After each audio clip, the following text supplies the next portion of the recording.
here we are, part 3 of our agenda. We did pretty well, I think. Thank you. We're so delighted to have Charles Clary here with us this afternoon. Charles is originally from Tennessee, but he now calls Conway and Coastal Carolina University home. He teaches studio art at Coastal. I just want to say that I am just so darn proud of Coastal Carolina University. Yes. I just think the artists that we've had on exhibit here from Coastal, I mean, we're just so fortunate to have such a wonderful university with such a wonderful fine arts program right here in our community. So, and Charles is part of that. As I say, he teaches studio art at Coastal. He's had numerous shows, solo shows, and part of group shows, regionally, nationally, internationally. And now he's at our museum with a solo show, so we're thrilled about that. I have to consult my notes because I want to get this absolutely right.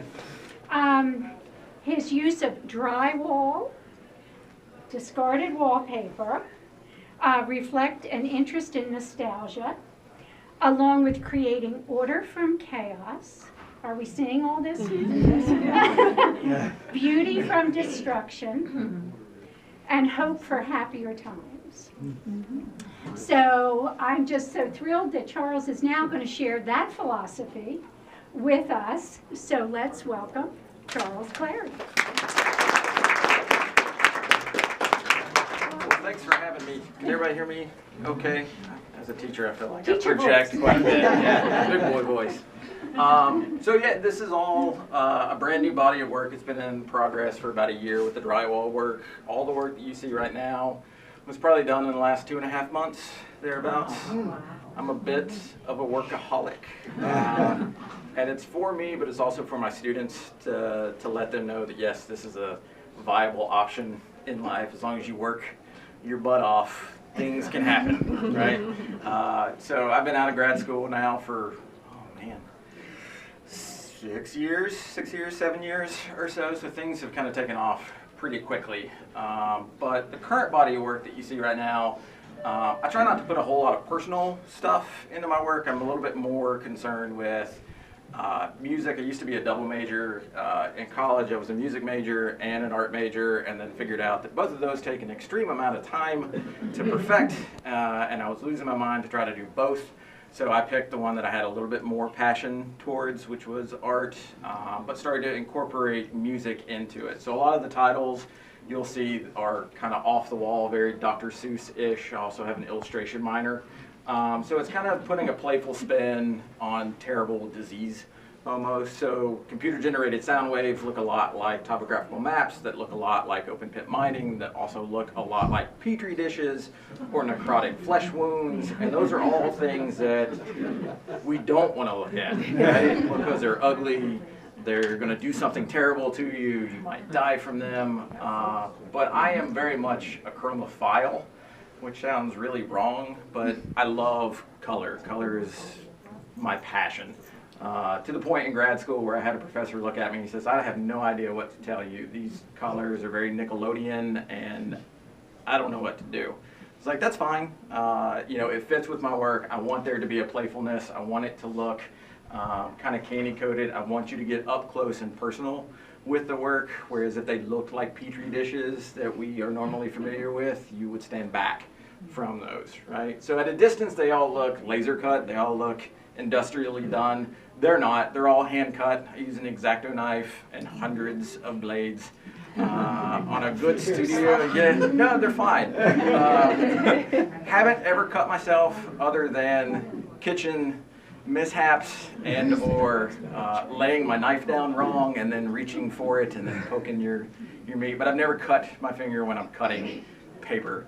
I usually go through about 100 blades a month if I'm in real work mode, so I have to buy them in 100 count packs, which becomes a pain, but whatever. The paper I use is scrapbooking paper, so it's really great when you go into a scrapbooking store and Everybody's just kind of using 1 or 2 sheets, and I walk out with a stack that's this big. But the paper I use is archival. It's got UV protectant built into the pulp of the paper that's got 250 different colors I can pick and choose from. Some of the bigger work, I moved on to Canson Tientes. That's how you say it. How do you say it? Yeah. So I use that paper for the bigger installations, like this piece. So it's 20 by 30-ish, right? But the body of work that you see now was a reflection of a pretty traumatic event in my life. In 2013, I lost both my parents in February to smoking-related cancers. I had a really rough upbringing. Both my parents were pretty heavy alcoholics. My mother was a hoarder, an animal hoarder, and lived kind of in squalor. And in a childhood kind of like that, you look for escapisms. Mine was movies, horror films, sci-fi, things of that nature. But there was a lot of built-up anger about the situation that I was forced to live in. So as a teenager going through all these kind of hormone shifts, you have a very short fuse. So I would punch things, I would kick things. And then at some point, I kind of took control of my life after I shoved my hand through a door and then realized that shards of door were sticking out of my hand. So I use that to kind of channel it into my artwork, my work practice, and building a better life for myself. So my parents' vices caught up with them. My mother passed away on February 15 of 2013, and then my father died 2 weeks later. So I stopped making work. Trying to deal with all of that trauma. And then about a month or 2 later, I started having that itch, that desire to channel this grief into something. So I started thinking a lot about my childhood, the way that I was grown up or raised, the things that were traumatic to me, but the person that I had become. So started playing around with the idea of drywall and making these very aggressive openings into the drywall themselves. You built this pristine thing. These are 2 of the first pieces I've done for this series. So it was just a pristine panel painted on the drywall, just bought from Home Depot, Lowe's. It's become like my favorite art store. The idea in the beginning was to actually take them out from dilapidated houses and have that history, but OSHA and black mold and all that kind of stuff becomes an issue. So I just buy the drywall pristine. So you build this beautiful thing and then you destroy it, right? So now you've got this kind of wound in this. How do you heal it? So I healed it with my paper constructs, right? They became these kind of beautiful scars that we all carry with us. Some are worse than others, but those scars are what make us who we are now. So trying to find the good out of the bad, right? It's things I still struggle with. It's very therapeutic to beat the crap out of drywall. But as I started thinking about my childhood even more, I remember my mother, on payday, she would go out and buy wallpaper, and we re-wallpaper the house. There's tons of layers of wallpaper, right? So I started thinking about this history of a surface, right? So now I look like a hoarder myself. I've got hundreds of rolls of wallpaper that have been discarded at Goodwills or thrift stores. Just the kitschiest, grossest looking 80s wallpaper that you can find. But trying to find a way to repurpose those and how to make those things beautiful again, right?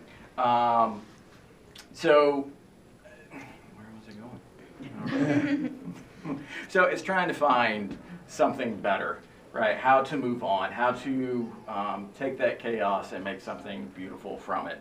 So that's the impetus behind this work. It's evolving, it's constantly changing. So what if you took the historical kind of ways people used to build walls? So you have these slatted walls and then plaster is mudded up over the top of that and then sanded and painted.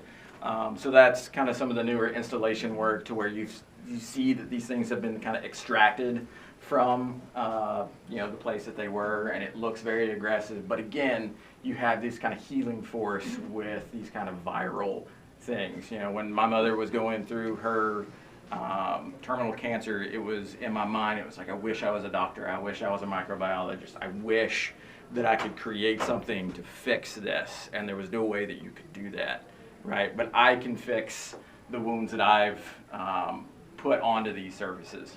Right, and we all go through that process. There's always something that's traumatic in your life that you've had to push past and push forward and try to make your life beautiful again. And that's more of the impetus behind this work. Again, it's all laser or hand cut.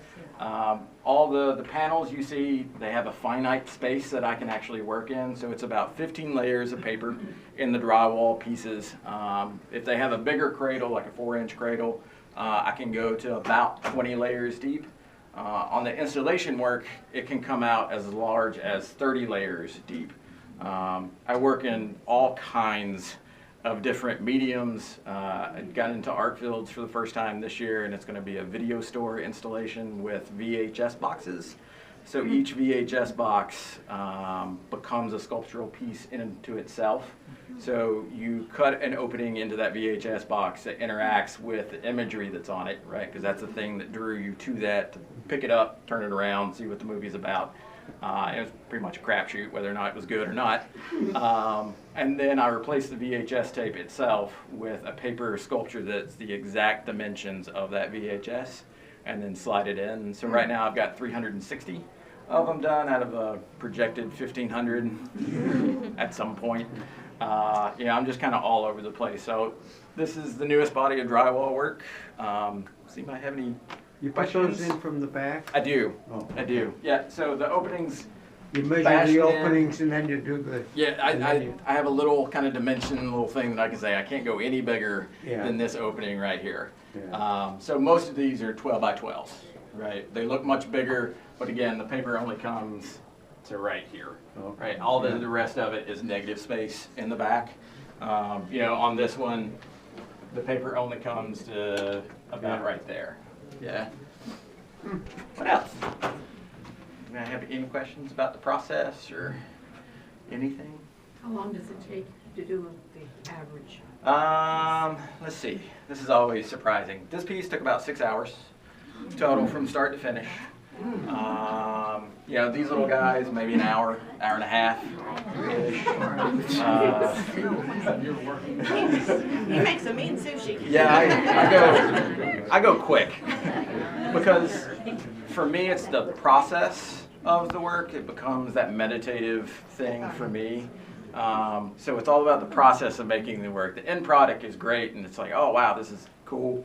I'm ready to make another one. Just put that one out and then start another one. So yeah, I'm a workaholic to the extreme.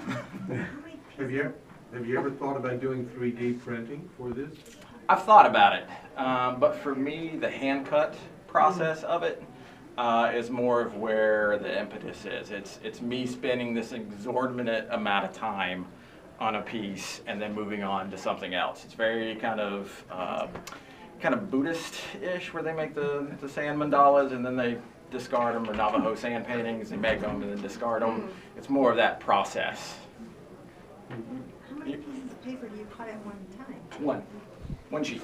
You did that in This about an hour and a half, thereabouts. Yeah.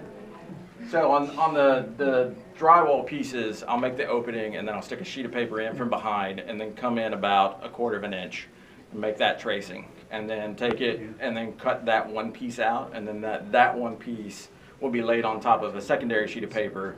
Do the same kind of thing, start making the openings, and then that second layer influences the third influences the fourth, so on and so forth How do until you I run out of increase the space. dimensions? Do what? You increase the dimensions all as Yes. you go back like a... They actually decrease on these Oh. guys. Oh, These okay. these will start out bigger, Yeah. and then they go smaller okay. to kind of get that topographical mountain-ish form. Oh, okay, yeah. And then you can excavate out from the top. You have a vision of the pattern? No, Before you that's the great part. I am you don't know super what it's gonna look intuitive. like I have when no you get idea to what it. any of this is going to look like until it's done. So you start with the drawing for the beginning pattern? I do. A Yep. flat drawing? Not like a schematic drawing at all. Is it linear? It's pretty much just stick a sheet of paper in from behind, trace out an opening that's slightly smaller than this guy, and then go from there. Right. It's kind of one of those processes of when you see mold grow, or when you see petri dish stuff like it. It's a kind of controlled chaos, and that's the kind of part that I love about this work. It is somewhat controlled chaos. Yeah. What do you use to separate the layers? On some of the work, it's basswood. So I get basswood that's about 1/8 of an inch, something like that, and I tape them up in a bundle, run that through a bandsaw, and then I get 36 cubes per pass. And some of the smaller work, I use mat board or illustration board, cut that down into little strips, and then I can use that to space out the layers. I used to use polystyrene, and that was a terrible idea. Terrible idea. And I have since moved and corrected that mistake. Yes? Do you know of any other artist that does similar things like this? There are a few. Noriko Ambe does some really good stuff out of Yeppo paper, which is more of a plasticky type paper, and it's very free-form. It looks like insect colony mounds. Like if you were to dissect an ant colony, what would that look like? Jen Stark uses a similar process, but not as intricate, and a very kind of subdued color palette to where it's pretty much primary colors. There's some really great artists named Bovie Lee who does more illustrative narratives out of rice paper, which is pretty insane in my mind, and me saying that's insane is kind of insane. But yeah, there are quite a few artists that are kind of pushing paper past what people thought it could do. But it is, you know, it's kind of my own thing, my own twist. Thank you. Anybody else have anything? When you damage the plasterboard, okay, and there's a hole in it, and the paper behind it, does that paper symbolize like a healing process Yes. that would eventually fill in the hole? Exactly. So nothing will ever be pristinely the same, right? We all have physical scars that are a raised up, you know, thing on the surface of your skin. So it's never going to heal exactly the way it was, but it will heal enough to become something new. Yeah. Anything else? All righty. Thank you guys for coming.